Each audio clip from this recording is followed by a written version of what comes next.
So I wasn't going to talk about this movie, but it has been stuck in my head ever since I watched it, and not in a good way. So let me rant about it. If you want to hear me rant about it, then welcome to the Dad Blame Party. But if you don't, there's plenty of other videos. Go and watch them. I'm gonna spoil it here. I don't recommend you watching it, but to each their own. Let's go. We follow a woman named Cora, played by Anna Camp, and she's got some pretty good acting scenes in here where she does show some pretty decent emotion, but that's not what's important, right? What is important is whether or not her character is actually a good character, and the truth is that she's not even in the slightest. Her character, and the reason the movie exists, is because she was a drug addict, and she decided that drugs were more important than her kid, and because of that her kid went missing one day and is now presumed dead. So she starts going to this grief support group where she's like, oh, my kid's gone, I've been sober for this many years, so if I ever see him again, I can see him again sober and I can really do right by him, really hammering home the fact that we need to care about this character, that she is on a redemption arc, and she is willing to do whatever she can to redeem herself in case she ever sees her kid again, really setting up that this kid does matter to her. Well, good news, she meets a guy named Abel, played by John Ailes, the best actor in the entire film. He tells her, well, you can see your son again, I've done it, I've seen my daughter, all I had to do was these pretty much satanic rituals, and in doing so I was able to see my kid. There's nothing crazy here, let me convince you for like, in a few scenes where I basically say the same thing, but my acting is good, so that's okay. We've got some pretty decent chemistry, I'm a pretty decent dude, like me more than the main character, because that's what I did. So after some convincing, she decides, you know what, I'm going to partake in these very satanic rituals that have very suspicious preparations like, oh, I need to get a chain built into my floor to tie myself down. I wonder what's gonna happen. Nothing can go wrong. Well, the first ritual happens and she is told multiple times that there's something she needs to do and she needs to continue doing it. So while he's saying the incantation, she's like, I'm gonna sit down. Wow, is this really necessary? I don't want to do this. Why am I doing this? I'm gonna sit down. I know you said I'm not to sit down. I'm gonna sit down. I'm gonna sit down. Stop talking and tell me why I can't sit down. Why can't I sit down? Shut up! You literally want to save your kid. You're willing to do whatever is necessary. You've established that. So shut the frick up. She does this constantly. Runs her mouth, runs her mouth, runs her mouth, runs her mouth. Her character is so unlikable because she goes out of her way to go, I want to do this, I want to do better, I'm going to do better. Redemption arc, throw it in your face, and then she does this constantly. If this is your chance to see your kid again, and you are serious in seeing your kid again, then shut up and do what you're told. But she doesn't. Her entire character exists to push the plot forward, so in doing so, her words are, I'm gonna redeem myself, but her actions are, I'm freaking stupid and I'm gonna do whatever I can to make this movie go downhill faster. So, she ends up floating here and we find out why she needs that chain around her ankle, so while she's floating up in the dad blame air, the incantation keeps going and that's the end of step 1. After that, she starts freaking out and she's like, what happened? What just happened?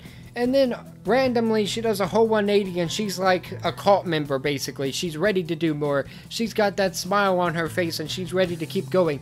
More creepy stuff, more scary stuff, put me in more dangerous situations. Yes, yes, yes, see my son again, see my son again. She's basically a cultist. So we keep going for a very large amount of time, right?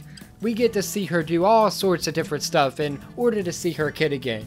Now we're at a point where Abel is in the circle with her, and while this is all happening, she's got a sister doing an investigation, but that's not very important to be completely honest. Her sister does have a good couple scenes, but she's pretty inconsequential in the grand scheme of things. So Abel and Cora are in the circle together, and she's told that all she needs to do is sit there and not move, and never break the circle. That's one of the first rules, don't break the circle, right? So Abel's sitting there and all of a sudden an arm like pops out his throat or something like that. And obviously that's scary as heck, but she's literally already proved that she's basically inducted into a cult and is willing to follow whatever she needs to up to this point.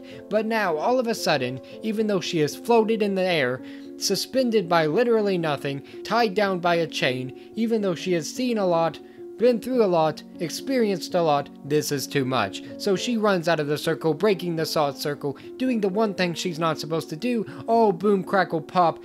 Abel is now dead. Wonderful. You had literally one job. Literally one job. and all of a sudden she breaks it. Oh no, my son's not very important anymore. I gotta run out of this circle real quick. Oh no, I regret everything right now, just all at once. Poof, mindset change. Oh, so now there's a demon creature loose in the house that has some really awesome monster effects. Props to the makeup team there. They did a good job. And she's like, oh, I'll bring you somebody. And she sacrifices her abusive, still a drug addict ex-boyfriend. I think his name was Wyatt. I don't even care.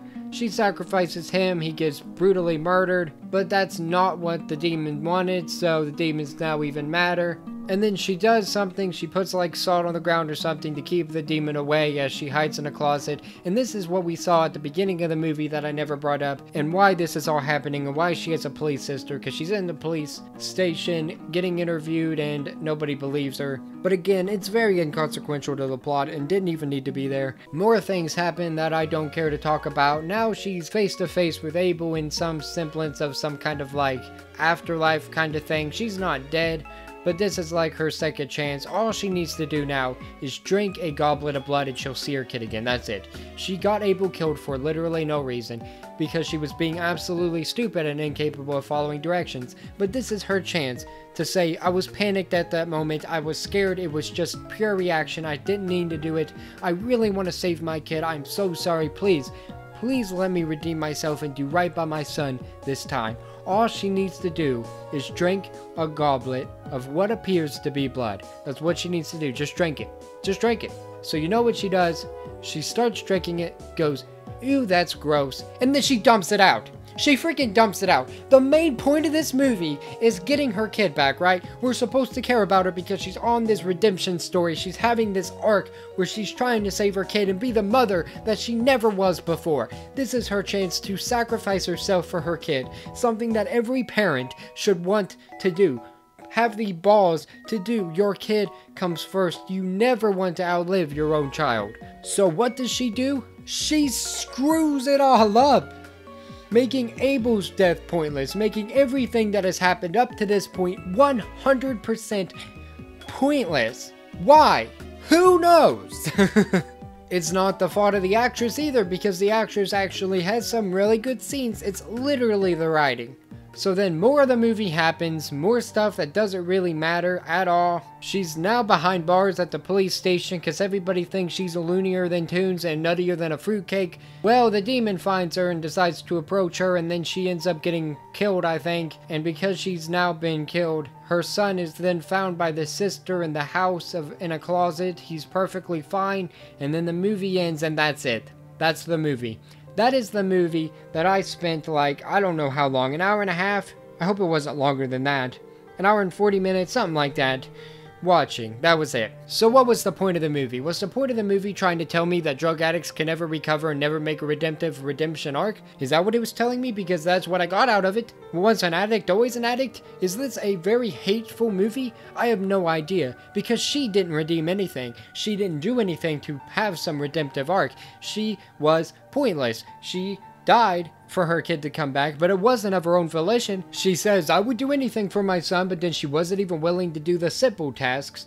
It felt like a bunch of filler over and over again, like an essay where you're trying to meet a minimum amount of 4,000 characters in order to pass the Dad Blame West test. I mean, this lady literally was a drug addict. She put awful stuff in her body, constantly, but she wouldn't drink that blood if it could get her daggone kid back. She looks at Abel and talks down to him as if he's some kind of monster, even though he was nothing but honest with her the entire time. He died pointlessly, just so she could talk awful about him right before it. She got him killed, and then whenever she sees him again in the afterlife, she dismisses him as a person and decides to put all the blame on him as if he wasn't 100% upfront and honest the entire time. The issue was her. She takes no accountability for any of her actions the entire film. She was annoying, she was pathetic, and I wanted her to die. But even though the circle scene is what really ticked me off or started the downward trend of this character is about to become awful, it was the scene in the afterlife type area, land, hellscape place that really got to me. I mean, she downplayed his entire existence, ruined his entire life by taking away the fact that he did all of this so she could see her son, just like he wanted to see his daughter, and she not only cost him his life as well as the chance of, I don't know, getting that son back, but she ticks off the demonic creature in the process, and I'm supposed to root for her. Why? And why does the monster demon, decide to give her another chance? It literally means, it makes no sense. It literally makes no sense. Everything is cliche, everything is predictable, and then at the end everything is just awful. It's incompetent. It makes me so mad. The sound is pretty bad, the audio wasn't very good, even though the soundtrack itself wasn't too bad. There's just so much build up for it to take a nosedive off a short cliff, and I have no idea why they did it. There was so much it could have done well here. It could have explored the idea of redemption, the idea of overcoming who you were, burying that person and becoming someone new, learning from your mistakes, being a better, greater, decent person worthy of me giving a crap about. It could have done a great job showing that someone with the best intentions can still make awful decisions, like, I don't know, releasing a demonic entity into the house, even though this entity was actually somehow a decent being that just wanted you to pass something good to someone else. That's literally all she needed to do. If she drank that blood, she would have then housed the entity, which is not a great thing in and of itself, but all she needs to do is find somebody else that lost their kid and give that person the same opportunity to get their kid back. You know how wholesome that is? What kind of person wouldn't want that? Wouldn't want the ability to help somebody out of a place that you have been in for years? Or main character, I guess. Ugh. Gosh darn it. Don't watch this movie. I spoiled it for you. You know the ending. You don't need to watch it. Please don't. It's not worth your time. It's not worth your effort. It's not worth your money. It's not worth a second. But if you spent a lot of seconds and made it this far, thank you so much. I just really needed to rant about this and decided screw it. Maybe somebody would enjoy it. For more news, reviews, and whatever we choose, stay tuned to Nerdsfeed. Have a great day. Thank you.